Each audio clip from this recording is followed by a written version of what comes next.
well, so far we've done various movements that involve, moving the ball in various different ways.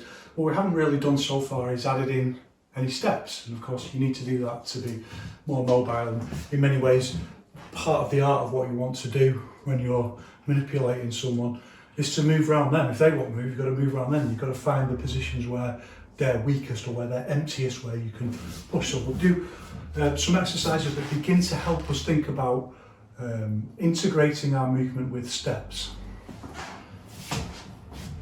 So we're going to use this idea that I've used before, where you kind of copy the hand movements of push hands a little bit like this. So you're going round 1, 2 this way. We're just going to add in a little step with it. And start with the hand that's out first and the right leg's out on an angle to the wall like this, as you can see. So we go 1, 2, 3 this one, and back 1, 2, 3.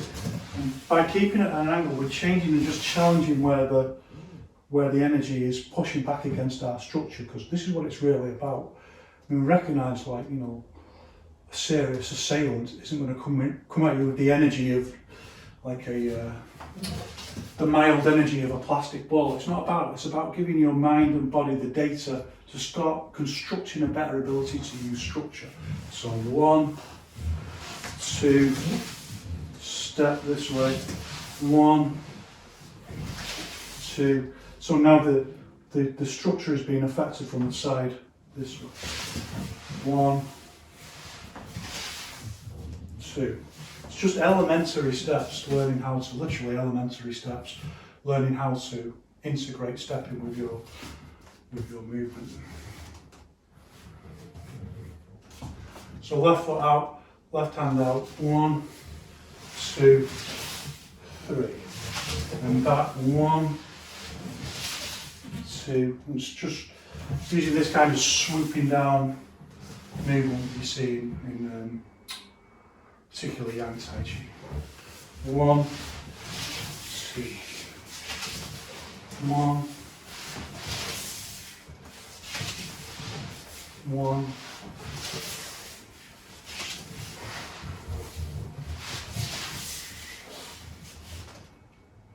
So this time I'm going to use a slightly more complex step. And it's very much like the kind of thing that we'll do in push hands. My left foot is forward this time, my left side is to the wall, left hand is on top, and we're going to come over to, well, I'll show you first. 1, 2, 3. 1, over, step and lift, 2, 3, and then step round the back. So the step's really simple, it's like a dance step, 1, 2, 3. So again, 1, 2, 3. I'm speeding up a little bit now, it doesn't always have to be slow. 1, 2, 3. And my hand is like this on this side, just controlling what Yao Zhongzhong calls the point at which you're in contact with the object or the person. So again.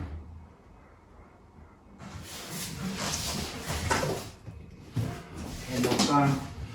1, step right, and then slide root across this way. And the other way. And don't be worried if there's variations in how you do things one way or the other, left-handed or right-handed. Your dominant hand will tend to do things differently to the way that your non-dominant hand does. There's an interesting thing in standing, and Yao Zhongzhong talks about it, that sometimes you imagine that your non-dominant hand is dropping, and sometimes it really is, and you've not noticed. So there's things that go on with your non-dominant hand. Those kind of little differences, just go with them. It's kind of, as long as they're not negative habits, it's okay to do things differently one side than the other. Like I punch faster one side and I punch more powerful than the other side, so it's okay to do those little things. So right foot is out, right hand is on top, this hand comes over, 1, 2, step. 1 over, foot's turning slightly, step, over, step. So like this time I'm controlling it differently. I'm using the back of my hand rather than this way. That just feels more natural this way.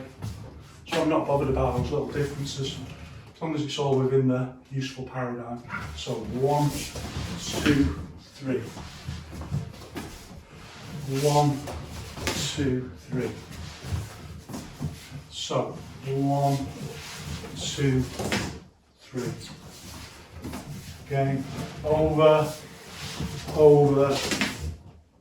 So next, another really simple exercise. Even though the exercises are simple, the idea is that you maintain constant pressure forwards with the top part of your body, even though your feet are moving. So this is the kind of thing you need, for example, when you're doing push hands. The top half of your body, everything's integrated together, but your top half of your body can be independently acting to the bottom half of the body and doing different things.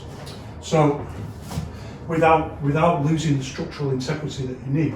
So we're going to use this up and down movement that we've used before, and it's slightly on an angle, so it's just challenging the arm structure in a different way. So we're going to go 1, 2, 3, and then that.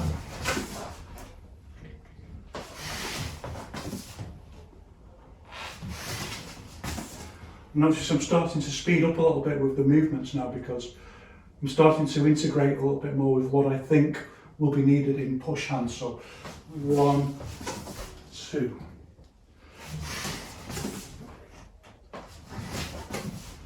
We can start varying this, so we can start circular.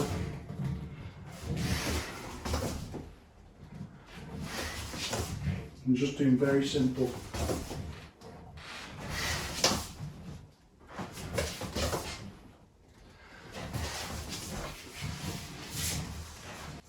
Are you going to make friends with the ball? No.